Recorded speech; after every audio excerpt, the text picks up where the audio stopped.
नमस्कार मित्रों। आइए आज आपके बीच में मैं फिर उपस्थित हूँ। तो जैसा कि मैंने पिछले वीडियो में आप लोगों से चर्चा की, राहु और शनि के प्रभाव क्षेत्र को विस्तार से बात की। तो कई लोगों का मेरे पास फोन आया, मित्रों का, जिन लोगों ने वीडियो देखा होगा, तो उन्होंने कहा कि आजकल तो सभी प्रभाव क्षेत्र में जी रहे। तो मैंने कहा बात तो सही है। तो मैंने कहा मैं आपको उसी प्रभाव क्षेत्र से तो निकालने के लिए आया हूं। ये सब चीजें उपयोग के लिए, उपयोग कीजिए और खुश रहिए। मन, बुद्धि, आत्मा को प्रसन्न रखिए। इनके द्वारा नहीं, अपने द्वारा। इनके प्रभाव क्षेत्र में आप चले जाएंगे तो आपका मन पीड़ित हो जाता है, खुश नहीं रहता। तो आइए उस पे मैं आगे बात करूंगा। चंद्रमा कैसे पीड़ित होता है, सूर्य कैसे पीड़ित हो जाता है। ये थोड़ा कोरोना काल निकल जाने दीजिए, फिर मैं एक बोर्ड पे चार्ट बना के आप सबको समझा दूंगा।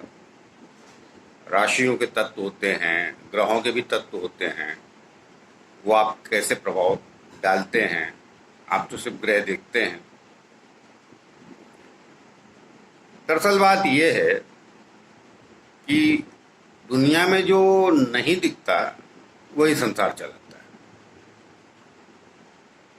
जो दिखता है उसको तो पाने की चाहत होती है आपकी। तो कोई बात नहीं, वो मानव समाज है। तो शनि और राहु की मैंने पिछले वीडियो में चर्चा की और वैज्ञानिकों को भी मैंने कुछ बातें कही। तो मैंने कुछ गलत नहीं कहा। हमारे पुराने वैज्ञानिक जो थे वो सही थे। अभी ये पिछले 35-40 साल में जो वैज्ञानिक आए उनमें इक्के दुक्के सही भी हो सकते हैं, लेकिन ज्यादातर अति भौतिकवादी और व्यापारी भी जिनसे जुड़े वो भी अति भौतिकवादी। हमको नहीं मालूम उनको कहाँ जाना है, क्या करना है, मगर उन्होंने इस पृथ्वी को बहुत दूषित किया। तो वो शनि और राहु का प्रभाव क्षेत्र की वजह से।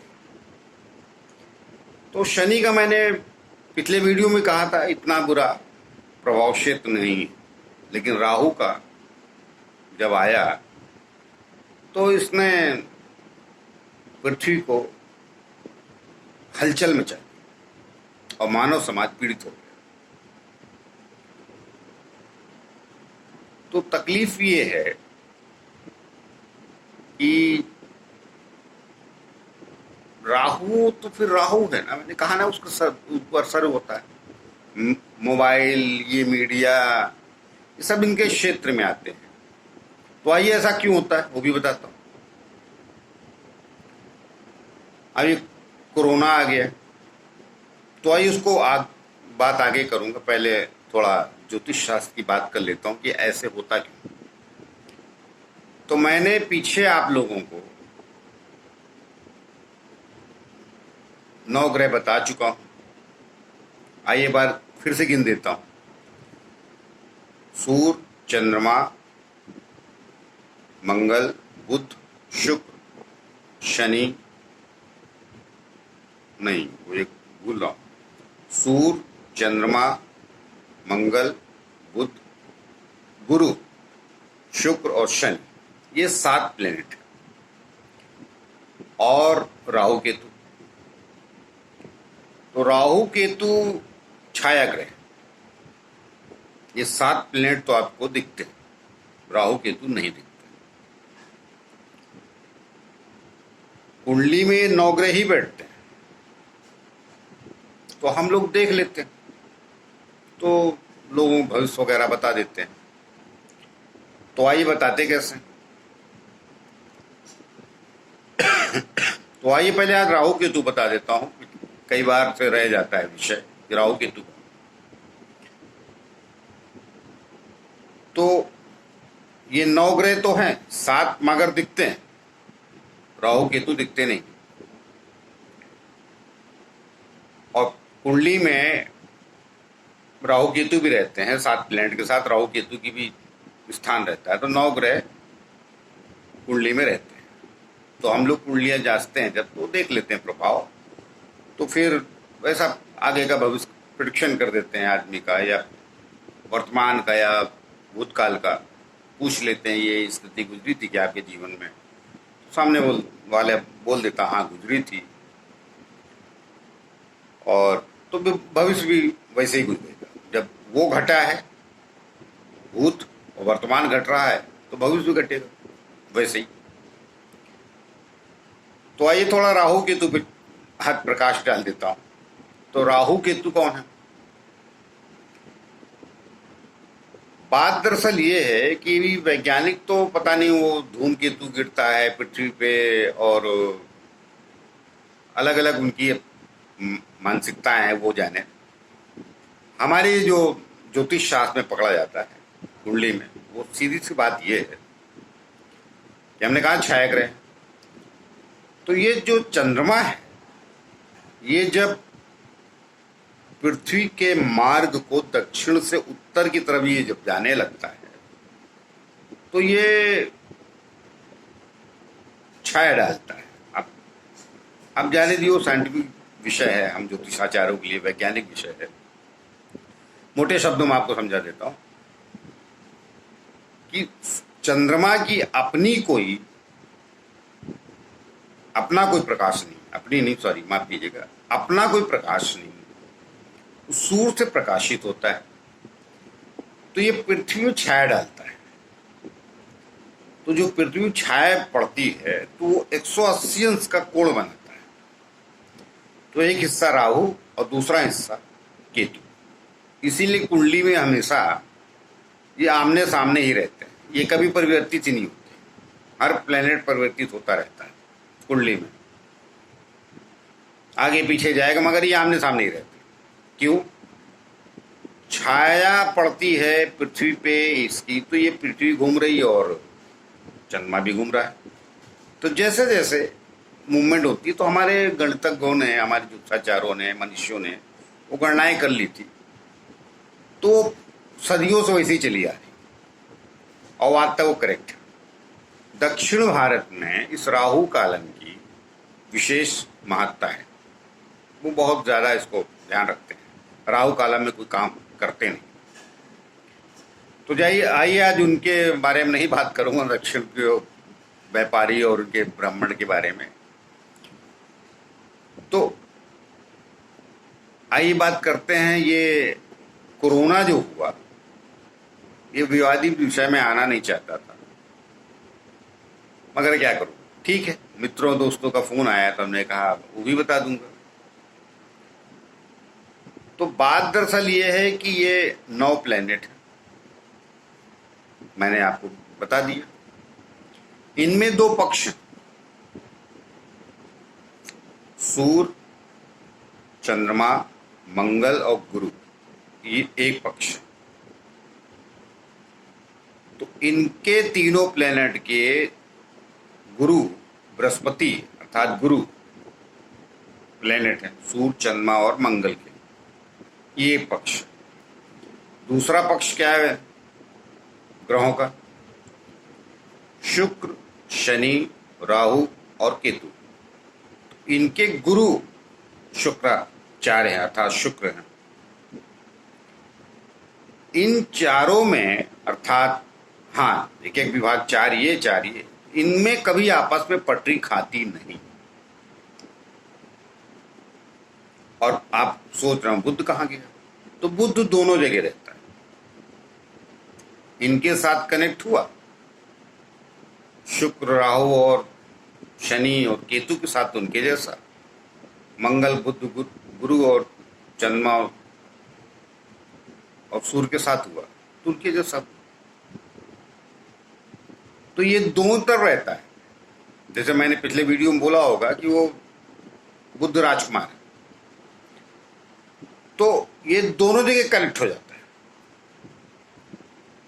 अच्छे के साथ गया तो अच्छा, बुरे के साथ गया तो बुरा। जैसी बुद्धि, कहावत कहते हैं लोग, जैसी संगति वैसी पंगति। तो जैसे संगत हो जाती वैसा बुद्ध हो जाता है। आप इसको मिसाल के तौर पर ऐसा समझ लीजिए कि स्कूल मास्टर का बेटा माफिया हो जाता है, तो वो क्या है कि उसका उसकी बुद्धि माफियाओं के साथ और गुंडों के साथ चली गई, तो वहां हो गया वो।